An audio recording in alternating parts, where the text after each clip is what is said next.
السلام علیکم و رحمت الله.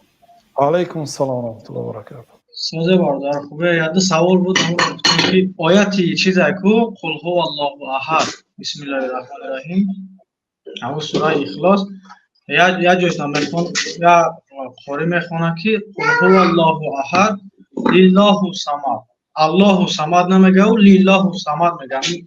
همینجاش مقصد هر دش معنیش یکی باشه همون گفتیم بفهمیم. قل هو الله احد الله الصمد لم یلد ولم یولد ولم یکن له کفوا احد. این یه نوع قرائت است. اما اون یکی مثلا آیات ها رو پیوست میکنند. در هر یک آیت نفس گرفتن خوب است.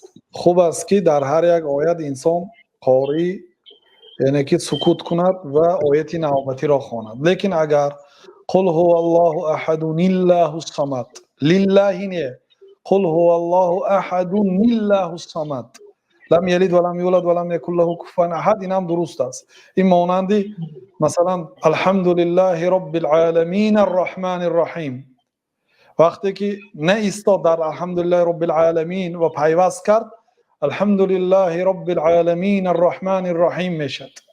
اگر ایستاد الحمد لله رب العالمین میشد، الرحمن الرحیم میشد. بعضی هم میپرسن که ربنا آتنا فی الدنیا حسنه و فی الاخره حسنه و قنا عذاب النار، درست است؟ یا بعضی هم میخوانن که ربنا آتنا فی الدنیا حسنه و فی الاخره حسنه و قنا عذاب النار. یعنی این در حالتی پیوست کردن چون این قرائت کرده میشد. هر دوش هم درست است. بله.